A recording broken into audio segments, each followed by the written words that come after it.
Welcome everyone to my channel, Tuned and Inspired. I would like to talk about channeling. What is channeling? How do we do channeling? The different types of channeling and how we should not do channeling.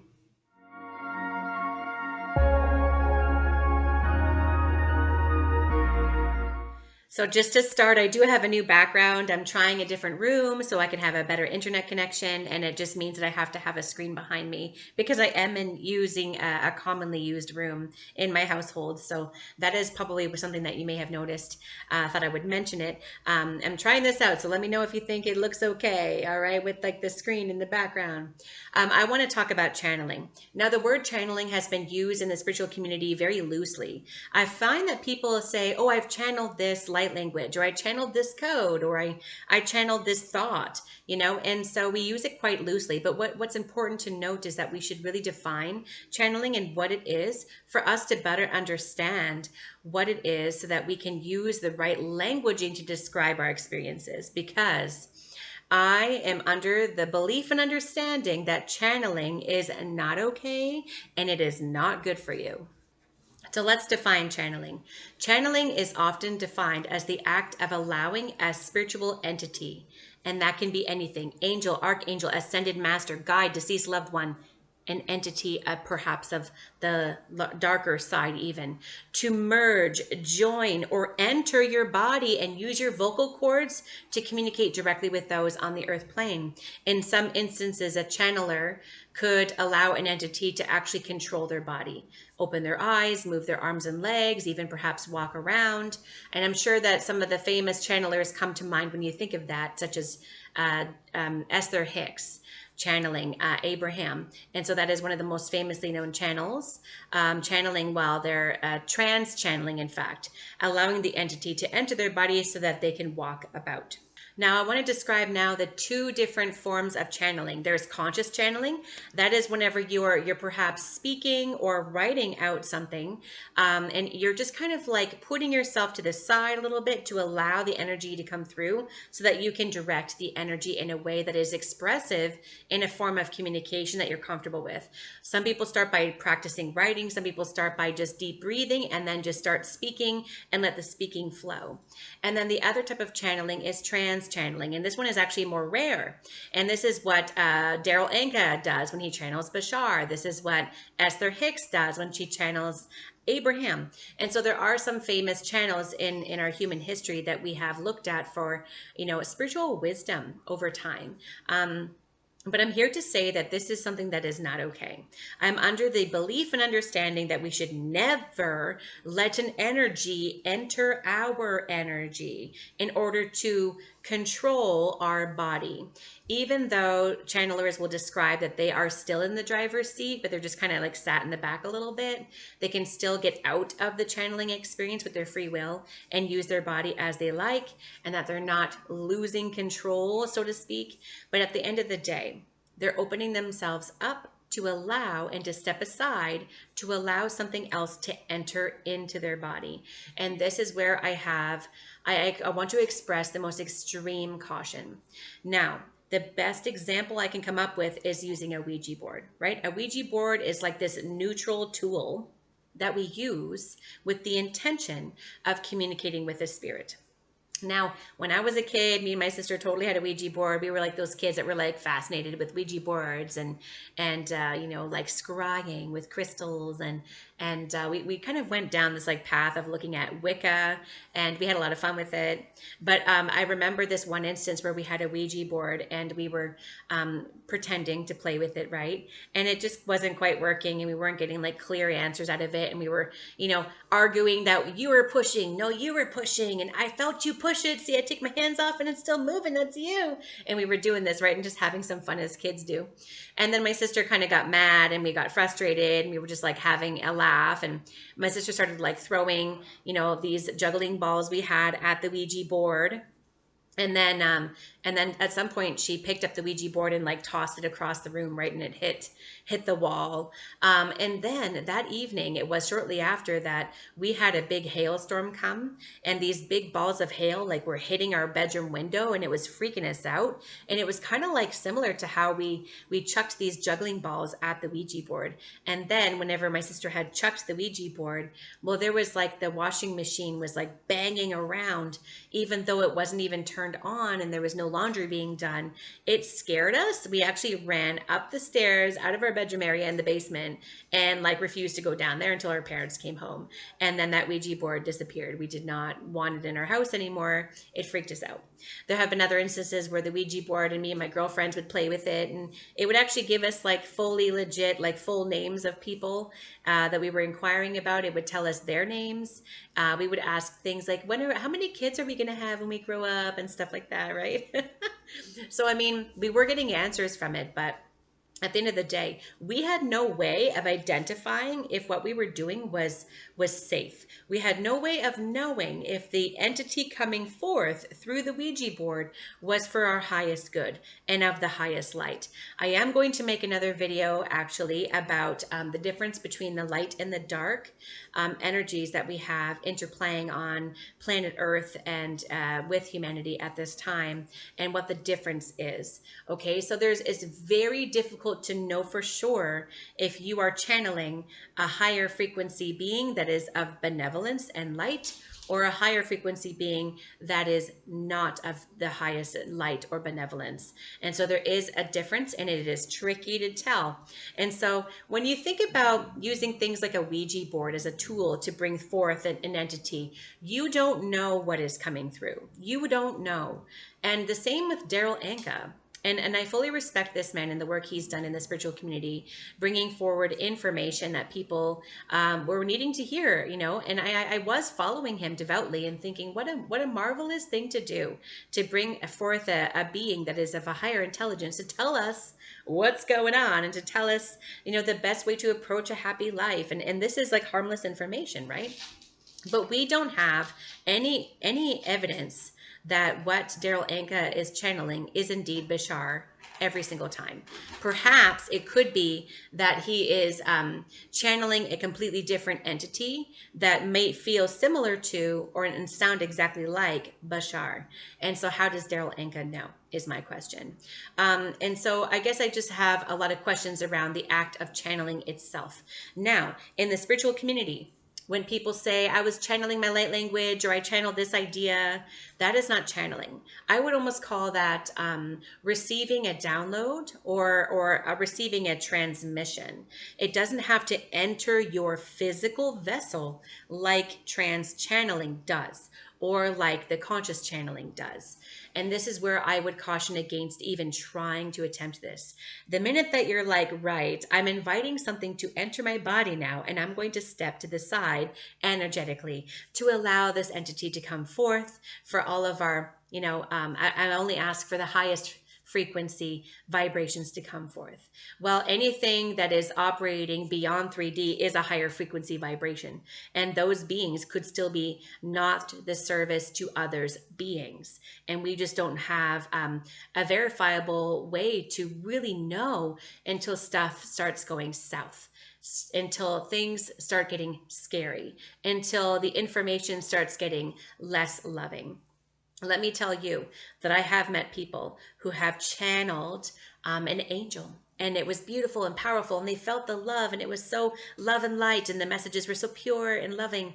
And then suddenly it changed, and that being that they were channeling went quite dark and was starting to say ugly things to that person, and it completely flipped them. It flipped on its head, and that person was able to see that, in fact, initially they were not channeling what they thought was an angel after all. And so it's a very tricky situation, but what I would say is no more channeling. What I would say is we don't channel. Okay, we can use a different word such as agreeing to receive information from. but not embodying, not taking it within your body. It is dangerous. It is risky. Okay. In a previous video, I talked about as well, whenever we're in plant medicine ceremonies, and if there is a spiritual teacher that is asking us to empty our vessel or die, leave our body in order to bring us back, that is so unsafe. That is not okay.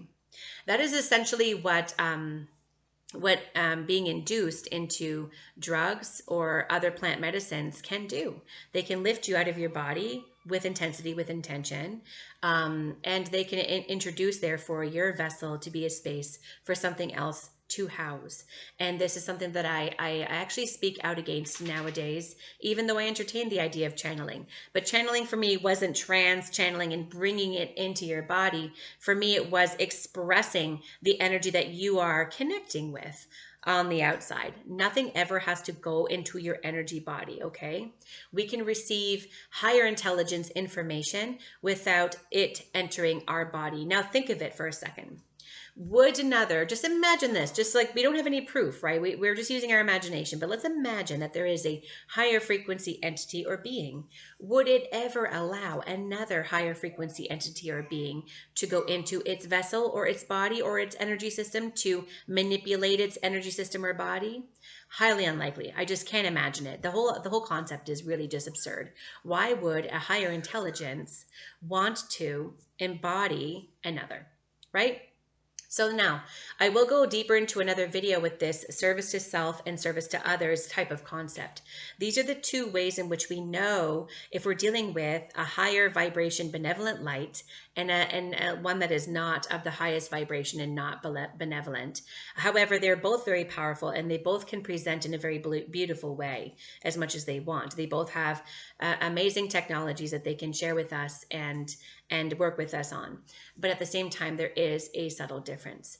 Now, we know that there are universal fundamental laws of the universe, and perhaps I will do a video down the road describing those. But I know for one fact is that the service to others' energies and beings and higher consciousness have an understanding that all life is sacred.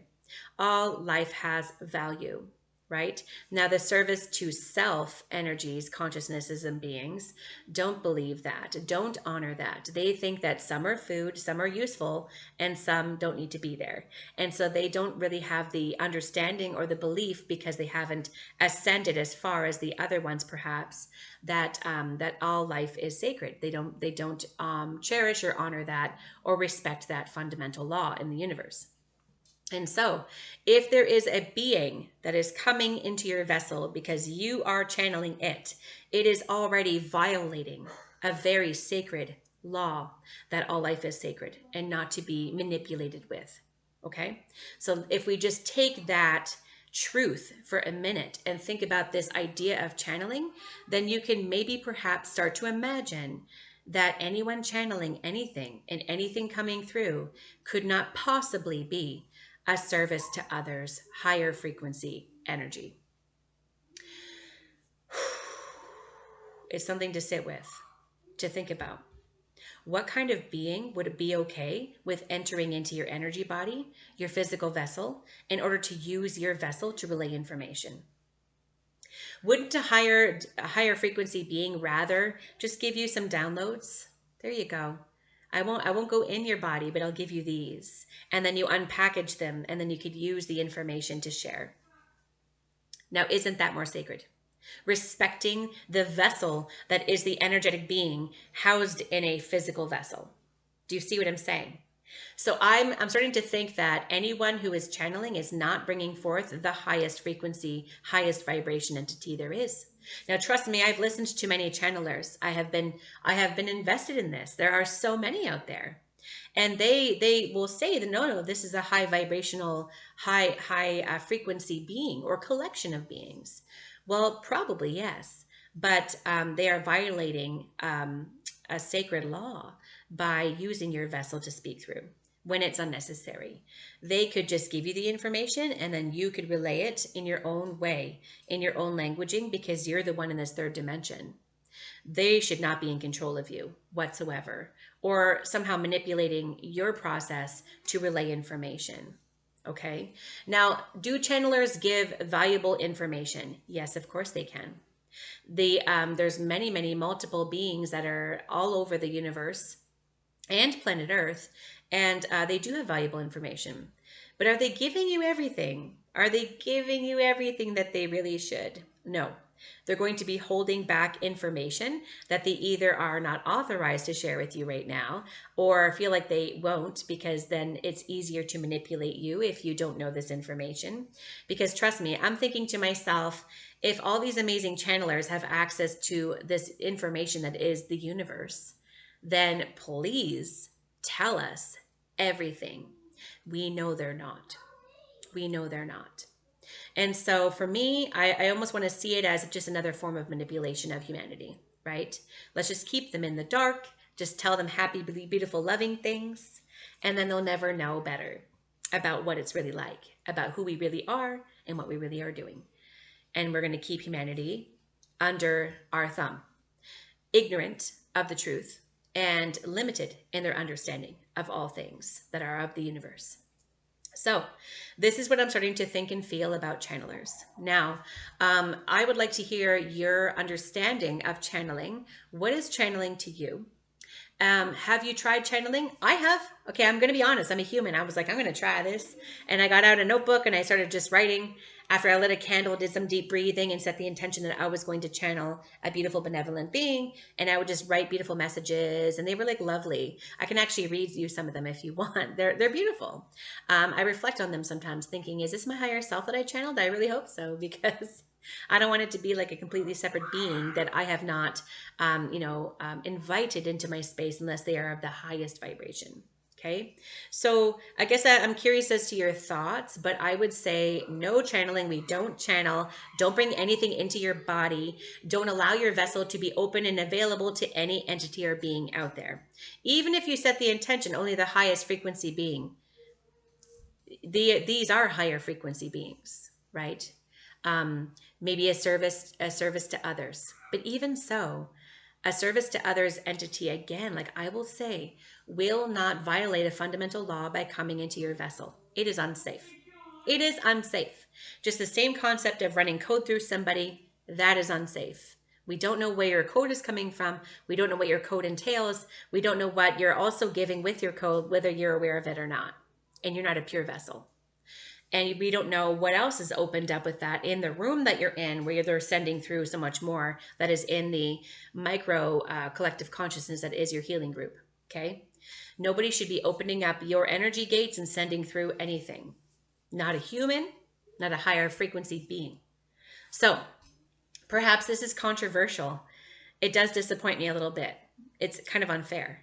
But there are ways to get information from higher frequency beings without them violating your fundamental right to be free and sovereign. And I would say that it is a violation because they're violating the idea that all life is sacred. If it's so sacred, then why are they going inside and embodying a sacred life? They don't need to. They have the technology to send you the information without going in your body. I'm telling you.